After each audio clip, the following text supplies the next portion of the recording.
17ই মে 2026 শনিদেব প্রবেশ করছে রেবতী নক্ষত্রে, অর্থাৎ বুধের নক্ষত্রে।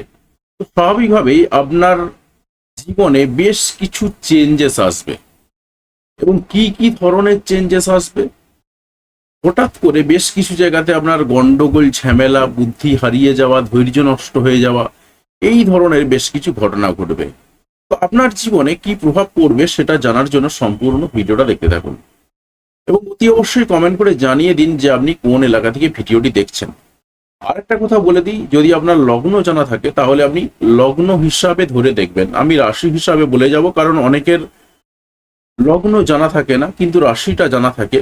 আর রাশিগত যে প্রভাবটা সেটা তার মাথার মধ্যে কাজ করবে, আর লগ্নগত যে প্রভাবটার মধ্যে এফেক্টটা সৃষ্টি করবে। সুতরাং চলুন তাহলে শুরু করা যাক। আপনার জীবনে কি প্রভাব পড়বে এখন আমাদেরকে জানতে হবে যে শনিদেব এই মুহূর্তে কোথায় বসে আছেন। শনিদেব এই মুহূর্তে কোথায় বসে আছেন না, শনিদেব এই মুহূর্তে বসে আছেন মীন রাশিতে এবং থাকবেন মীন রাশিতেই, কিন্তু তার নক্ষত্রগত বদলটা ঘটবে।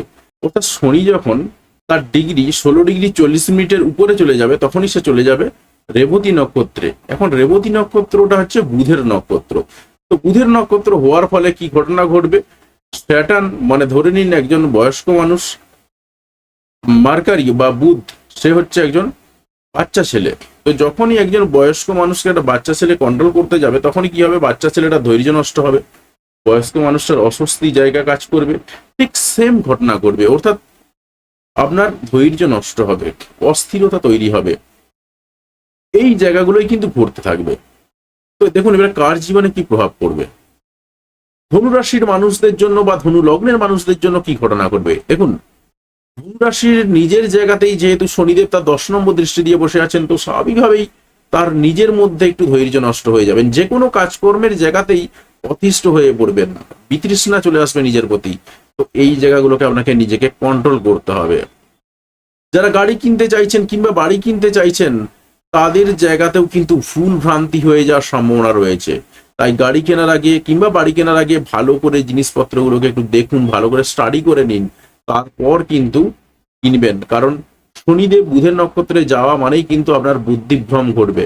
আপনি যে কোনো জায়গাতে যেখানে ধৈর্য ধরা দরকার, সেই জায়গাতে গিয়ে আপনি তাড়াহুড়ো করবেন। তাই এই জায়গাগুলোতে আপনাকে সাবধানে হ্যান্ডেল করতে হবে।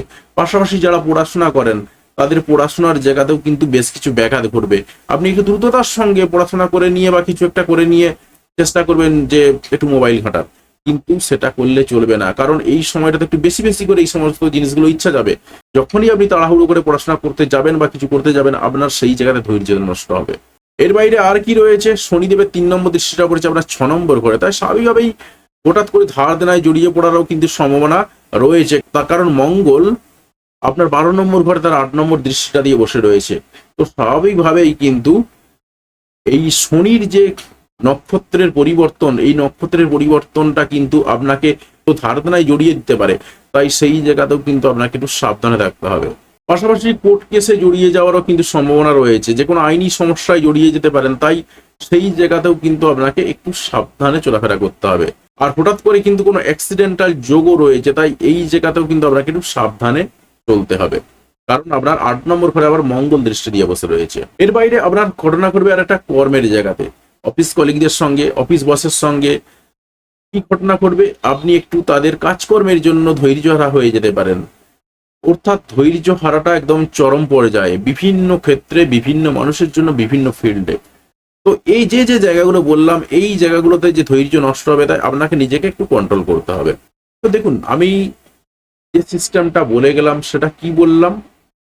শনিদেব কোথায় বসে আছেন, শনিদেবের দৃষ্টি কোথায় কোথায় বসে রয়েছে এবং সেইখানেতে আর কার কার কি দৃষ্টি রয়েছে, সেইগুলোর রেসপেক্টে আমি কিন্তু বলে গেলাম। অর্থাৎ 17ই মে 2026 যখন শনিদেব রেবতী নক্ষত্রে প্রবেশ করবে, অর্থাৎ বুধের নক্ষত্রে প্রবেশ করবে, তখন কিন্তু আপনার এই জায়গাতে ধৈর্য নষ্ট হবে। এবারে দেখুন অনেকেই বলবেন যে তাহলে করবোটা কি, রেমেডিটা কি? দেখুন নিজের জন্মছক না দেখা পর্যন্ত আমি কখনোই কাউকে রেমেডি সাজেস্ট করতে পারি না। এমনকি যারা আমার কাছে এসেছেন তারাও জানেন যে আমি রেমেডি দিলে 1টা থেকে 2টো দিই। এমনকি আমার কাছে এমনও কিছু চার্ট এসেছে যেখানে স্টোন দেওয়ার রেমেডির ক্ষেত্রে কোনো জায়গা নেই, সেখানে সেই জায়গায় দাঁড়িয়ে রুদ্রাক্ষ সাজেস্ট করতে হচ্ছে। আপনাদের যেখানে ইচ্ছা কিনে নিতে পারেন, কোনো সমস্যা নেই। আমি বলবো না যে আমার কাছেই কিনুন, বলবোই না। আপনি যেখানে ইচ্ছা যাবে সেখানে কিনে নিতে পারেন, আপনার যেখানে পছন্দ সেখানে কিনতে পারেন, কোনো সমস্যা না, আমি শুধুমাত্র সাজেস্ট করে দেবো। তাহলে কি হলো, রেমিডির যে জায়গাটা বললাম, আপনার কি করতে হবে, রেমিডি একটাই রেমিডি, সেটা হচ্ছে একটু ধৈর্য ধরুন। আর যারা শনিদেবের মন্দিরে পুজো দিতে যাচ্ছেন তারা যেতে পারেন, নতুন করে যদি কারো যাওয়ার ইচ্ছা লাগে যেতে পারেন, কোনো সমস্যা নেই। আর যদি মনে করেন যে সময় হচ্ছে না, সেই জায়গায় দাঁড়িয়ে আপনি নিজেকে একটু কন্ট্রোল করুন, যে যে জায়গাতে বললাম সেই জায়গাগুলো একটু কন্ট্রোল করুন।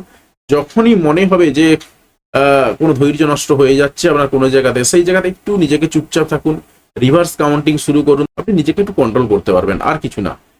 আর যে জায়গাটা বলছিলাম সেটা হচ্ছে জন্ম ছক না দেখা পর্যন্ত কিন্তু কাউকে রেমেডি দেওয়া যায় না, কারণ আপনার জন্য একটা রেমেডি হয়তো বিশাল বড় ক্ষতিরও কারণ হতে পারে। তো এবারে আরো কয়েকটা কথা বলি, সেটা হলো যারা আমার ভিডিও দেখছেন তাদের মধ্যে অনেকেই রয়েছেন বাংলায় কথা বলতে পারেন, বাংলা বুঝতে পারেন, কিন্তু বাংলা লিখতে পারেন না বা বাংলা পড়তে পারেন না। এরকম পশ্চিমবঙ্গের মধ্যে প্রচুর মানুষ রয়েছেন। আমার ভিডিও ত্রিপুরার মানুষজন দেখেন, আসামের মানুষজন দেখেন। আপনারা যারা বাংলা বোঝেন, যেহেতু বাংলা বোঝেন তাই আমার ভিডিও দেখেন, বাংলায় কথাও হয়তো বলতে পারেন, তো আপনারা চাইলে কিন্তু আমার সঙ্গে কনসাল্ট করতে পারেন। আমি যে লিখিত রিপোর্টটা দেব, আপনি যদি মনে করেন যে আপনার ভাষাতে লিখিত রিপোর্টটা দিতে হবে, আমি কিন্তু আপনার ভাষাতেই লিখিত রিপোর্টটা দিয়ে দেবো। সেটা হিন্দি হতে পারে, ইংরেজি হতে পারে, অসুবিধা নেই। আপনি কিন্তু আমার সঙ্গে কনসাল্ট করতে পারেন। কথা বললেন হয়তো বাংলাতে, কিন্তু যে রিপোর্টটা আপনাকে লিখে দিতে হবে সেই রিপোর্টটা কিন্তু আমি একদম আপনার ভাষাতেই লিখে দেবো, কোনো রকম সমস্যা হবে না এই জায়গাতে।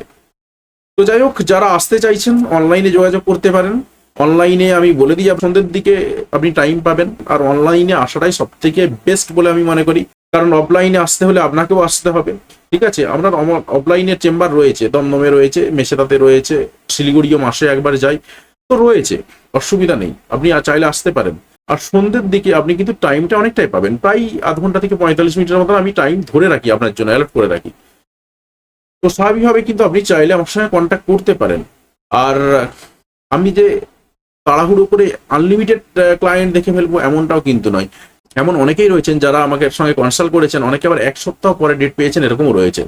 তার কারণ আমি সারাদিনে রাখি যেটা মাত্র 3 জন ক্লায়েন্ট, কারণ সন্ধ্যে 7টা থেকে শুরু করে 3 ঘন্টা। এবারে এমন অনেক মানুষ রয়েছেন কর্পোরেট সেক্টরে জব করেন, আমার কাছে এসেওছেন, তো তারা বলছেন যে আমি এরকম এত তাড়াতাড়ি তো অফিস থেকে ফিরতে পারবো না, অফিস থেকে এসে ফ্রেশ হওয়ার একটু জায়গা রয়েছে, তো স্বাভাবিকভাবেই কোনো সমস্যা নেই, 10:30টার দিকেও আমি টাইম দিয়েছি, এরকম ঘটনাও কিন্তু ঘটেছে।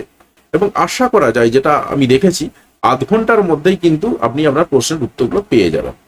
তো যাই হোক, কোথা থেকে ভিডিওটি দেখলেন সেটা অবশ্যই কমেন্ট করে জানাতে ভুলবেন না। আর চ্যানেলে যদি নতুন হয়ে থাকেন সেই জায়গায় দাঁড়িয়ে অবশ্যই চ্যানেলটা সাবস্ক্রাইব করবেন এবং পাশে আসা বেল বাটনটি অবশ্যই প্রেস করবেন পরবর্তী সময় ভিডিও নোটিফিকেশনটি পাওয়ার জন্য। আর আপনি যদি ইতিমধ্যে সাবস্ক্রাইব করে থাকেন তাহলে আপনাকে অসংখ্য ধন্যবাদ। তো ভিডিওতে লাইক দিয়ে আমাদের উৎসাহ বাড়াবেন এবং বন্ধুদের সঙ্গে ভিডিওগুলি শেয়ার করতে কোনোভাবেই ভুলবেন না। ভিডিওটি দেখার জন্য আপনাকে অসংখ্য ধন্যবাদ।